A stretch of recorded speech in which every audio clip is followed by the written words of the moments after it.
I don't know if you guys watched, like, you guys probably watched the game, like, they played very passive the entire game. Like, they could have capitalized on things and didn't. And it's like, if they're going to let us run all over them, we're going to run all over them. So I think that a big part of that is the confidence and the ego. Li Ming was terrified of you. Yeah, exactly, yeah. Like, I would run at her and she'd run away. I'm like, literally, you can kill me, but like, okay. Like, Yeah. I mean, yeah, people, like, it gives us an edge, even out of game. Like, we have teams talking about, oh, they're so confident, and like, I don't know, the other teams just talk about us a lot, which is good. Like, we want them to talk about us. Like, not necessarily, we don't want them to talk about our strategies, but like, they don't always just talk about our strategies, they talk about our personalities and how we're oh so confident. And I mean, just the fact that they're talking about us means they're a little bit afraid of us. So it just gives us a little inkling that they're afraid, our mind games are working. Confidence is a game in itself. There's two games. There's the in-game where we play Heroes of the Storm, and there's out-of-game where each team tries to psych each other out.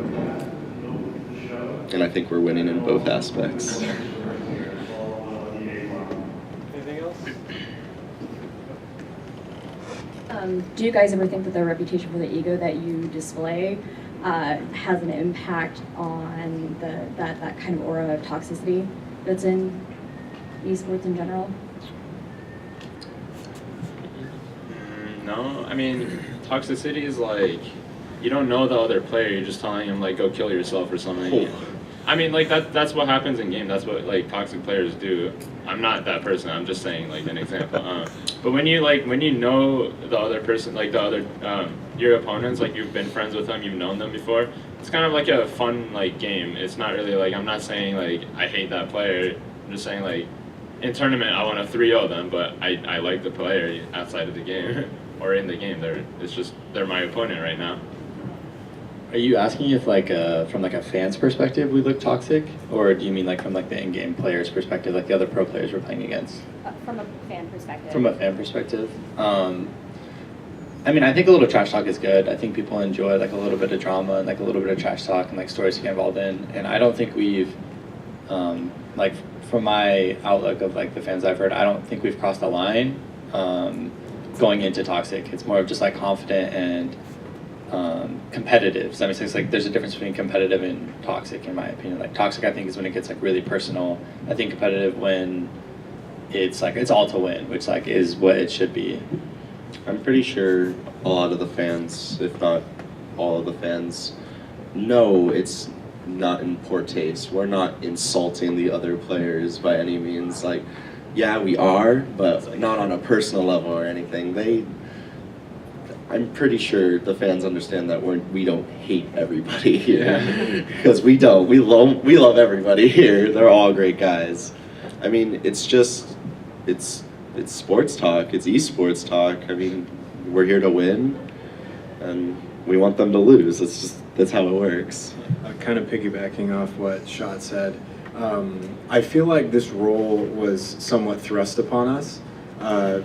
Like growing up and watching sports and like watching the Super Bowl or something, like the favorite team to win, I don't know why, but I always was like, I hate that team. I want them to lose.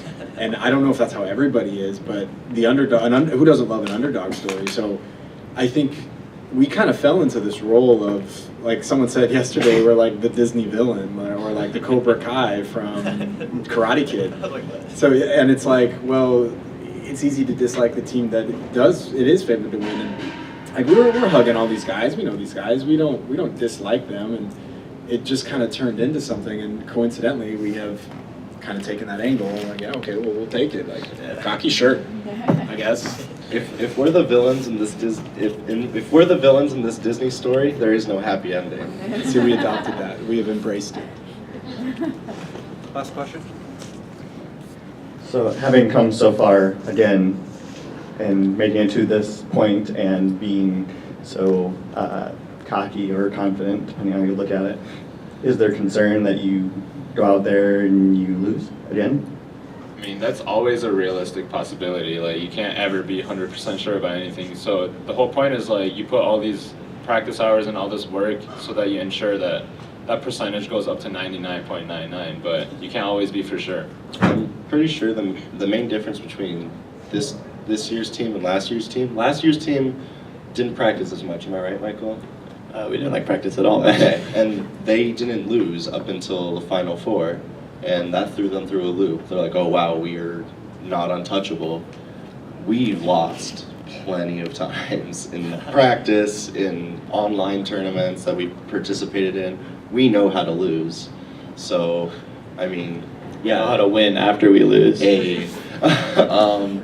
It's always a possibility that we're going to lose, and we know that, but we know how to bounce back.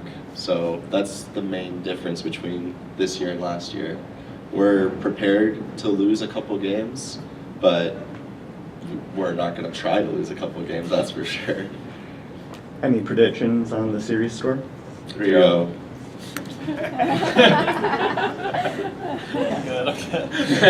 I'm just leaving it at that. Cool. Well, thanks a lot, guys. Thanks for coming. Thank you guys. Thanks.